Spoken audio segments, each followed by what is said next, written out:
Frustrated by the ctl3d module DLL software error message? I'm Sophie Chen, a Windows architecture specialist, and I'm here to implement a permanent fix for your Windows environment. To begin our ctl3d module troubleshooting, choose between the manual path or a resource for standardized maintenance.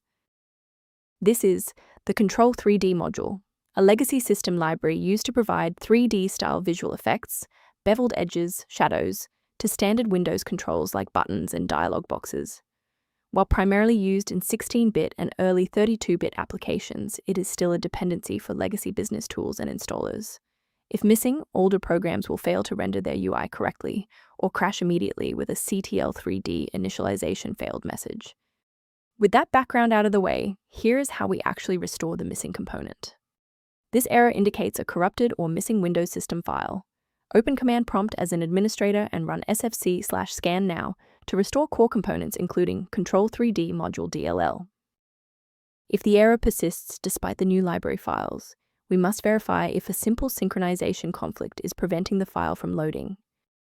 A system reboot is a reliable way to clear away zombie processes that might be interfering with ctl3d module. It's a low-impact step that ensures your operating system is starting with a synchronized environment. Before you restart, please bookmark this video or click the like button so that it's waiting for you in your library for the next step. If the initial power cycle failed to restore functionality, we will now proceed to infrastructure-level support. You may pause the video now to ensure your environment is ready. To fix persistent errors with integrated libraries, you must ensure a clean file sync, and you should use a dedicated uninstaller to remove the host program along with its registry keys. Following this with a fresh installation of your software components ensures that the DLL file is properly mapped for the host program to run. Why are we doing this? Well, residual registry entries can point the software to the wrong file path, and a complete removal ensures that the new installation is correctly indexed by the operating system. To ensure long-term stability, we should review the safety risks associated with unverified file sources. Be aware that manual interventions for ctl3d module DLL often create secondary conflicts. Using an incorrect file version can cause cascading application crashes, making your workstation significantly less stable than before.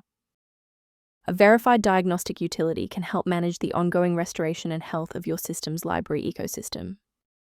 If manual fixes haven't helped, the resource below offers general information about optimization software related to ctl3d module. I hope this walkthrough provided the clarity you needed to fix ctl3d module. Please like the video to support the channel and subscribe for more system-level tutorials.